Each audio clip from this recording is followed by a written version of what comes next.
Welcome to Saidsa Medical World. Here you will learn biology and chemistry in an easy and simple way.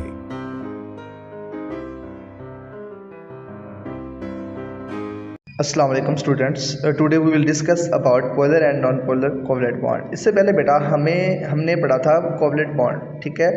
Covalent bond sharing of electrons between atoms, किसी भी atoms के दरमियान electrons को share करने से बनने वाला bond हमारा क्या कहलाता है?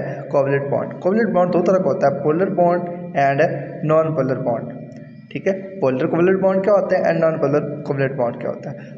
Polar covalent bond, polar covalent bond बेटा unequal sharing of electrons, mean के एक एटम दूसरे एटम को इलेक्ट्रॉन शेयर कर रहा है और एक एटम जो है वो ज़्यादा फोर्स लगा रहा है, ज़्यादा एनर्जी लगा रहा है, मीन कि उसकी इलेक्ट्रोनेगेटिविटी ज़्यादा है। जितनी ज़्यादा इलेक्ट्रोनेगेटिविटी से वो उसको खींच रहा है अपनी तरफ, उसके खींचने से जो इलेक्ट्रॉन की शेयरिंग है वो अनइक्वल होगी। जैसे हमारे पास हाइड्रोक्लोरिक एसिड बनता है, हाइड्रोजन और क्लोरीन के दरमियान जो बॉन्डिंग होती है।